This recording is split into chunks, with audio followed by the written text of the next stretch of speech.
Hello viewers, welcome back to the video learning platform of Smart Coach India. Today in this video, I will be teaching about relations. So before going into relations, let us have an idea about what is Cartesian product of two sets. So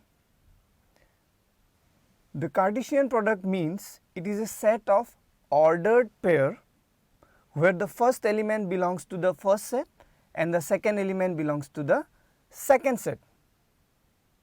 The symbol for Cartesian product is cross, just like the normal multiplication symbol.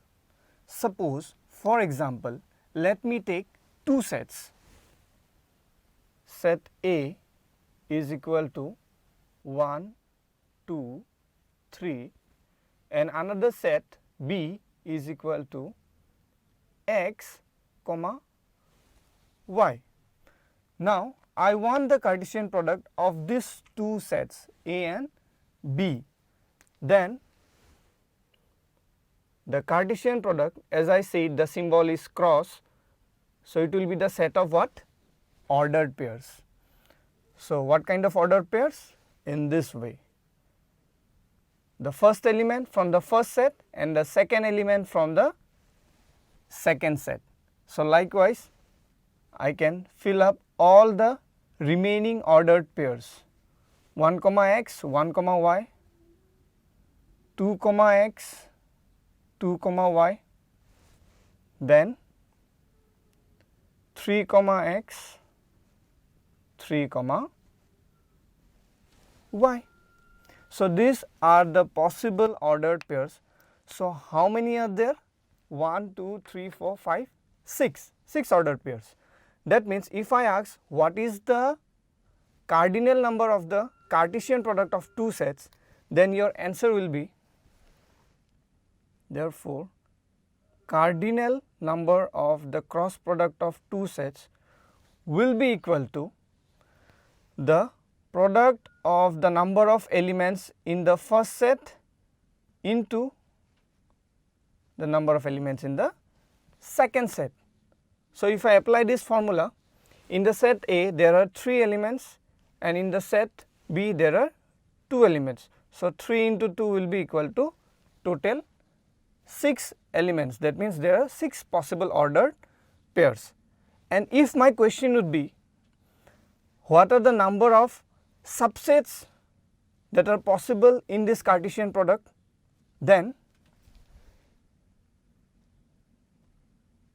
number of subsets in the Cartesian product A cross B will be equal to 2 to the power the cardinal number of A cross B. So, for this particular example, the number of subsets will be definitely 2 to the power 6. Okay. Now, I am done with the definition of Cartesian product. Let me give you some important theorem based on Cartesian product. I hope you will be able to remember it very well. Number 2 is some important theorem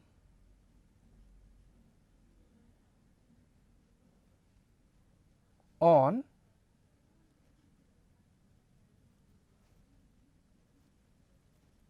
Cartesian product. So, the first theorem is, if I write A minus B union C, not minus, it is Cartesian product. If I write A Cartesian product of B union C, then the result will be A Cartesian product with B union A Cartesian product of C.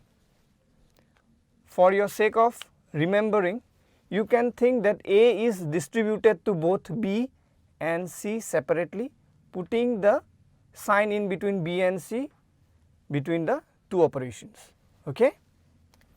Number 2, if I write A Cartesian product B intersection C, then likewise the previous one, here also A will be distributed to B, then the in between operation will be intersection and it will be A cross C.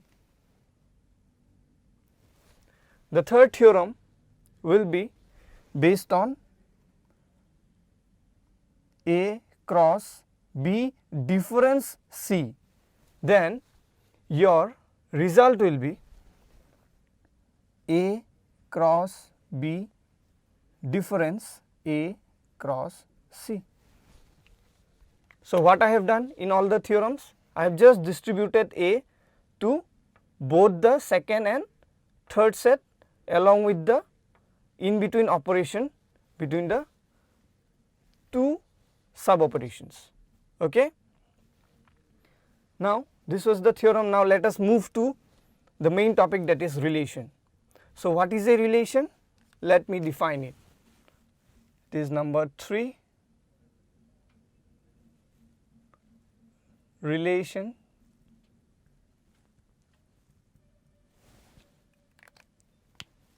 So, what is a relation? Relation is nothing but it is a subset of Cartesian product where the first element belongs to the set called domain and the second element belongs to the second set called the codomain. So, what are the two terms that comes into account when I am speaking about relation? It is the domain and the codomain. For the clarification of understanding, let me make you understand with the help of mapping. Suppose there are two sets A and B, then A consists of elements, suppose A, B, C, D, and B consists of the elements 1, 2, 3, 4, 5, 6. Okay. This is the first set, this is the second set. Now, we will try to make out the relation from A to B. Suppose A is related with 1, B is related with 2, then C is also related with 2, then D is related with, suppose, 3 as well as 4. Fine. Now, this first set will be called as the domain. Remember the term domain. The second set, as I have already mentioned, it will be called as codomain, and this is the relation from A to B. Now, as you can see, in the codomain 1, 2, 3, 4, only these are the connected elements with the elements of A.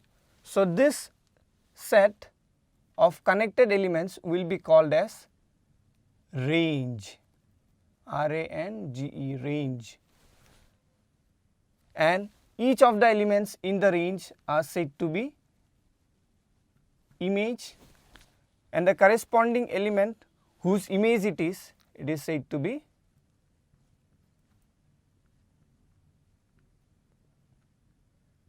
pre-image. Please try to remember the terms as I have jotted down: image, then this is pre-image, this is domain, this is codomain. Okay. Now, this range sometime it may be exactly equal to the codomain, or in this case the range is somewhat smaller than the codomain. So, what can I infer from this? That range, the range is either a subset or it might be equal to the codomain. This is the conclusion we can make. Okay. Now, then what will be inverse relation? When I say inverse of a relation, that means it is very simple. Let us take the set A and B. So, when I am moving A to B, it is a relation, but if I move from B to A in a reverse direction, then that will be said as inverse of the relation R. So, when I say inverse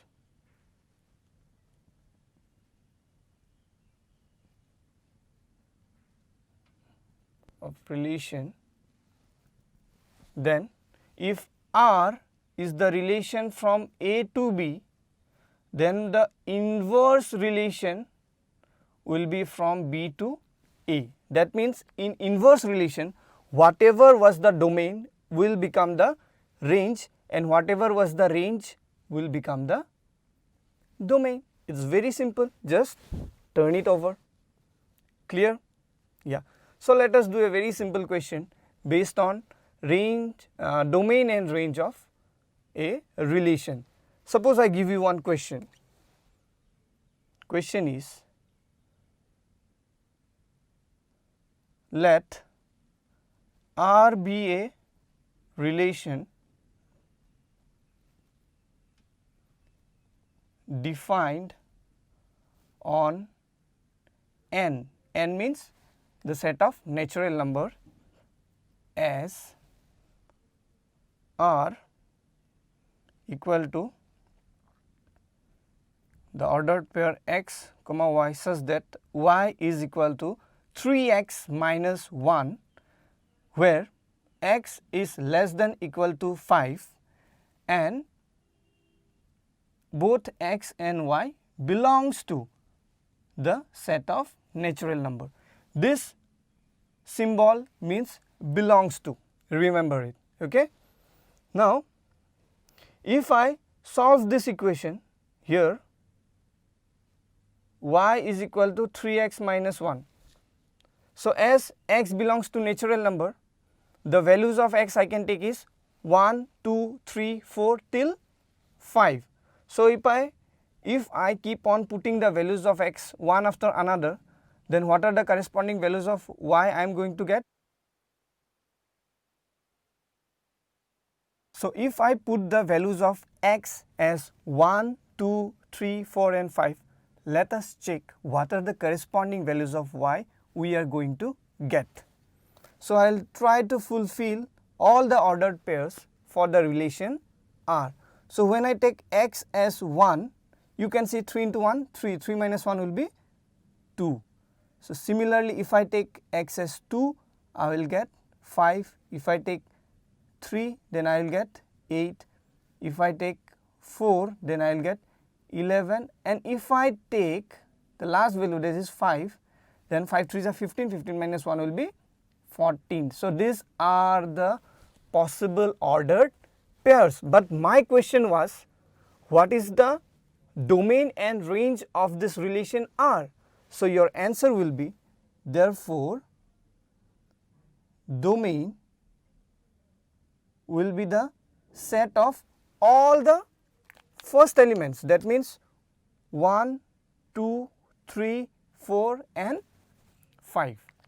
So, let us write it down. 1, 2, 3, 4, 5, that happens to be our domain. And what will be the range? That is very simple, the set of the second elements, that is 2, 5, 8, 11 and 14. That is it. I hope you have understood the session and you will be able to sort out the domain and range question for relation by yourself. Stay tuned. Thank you.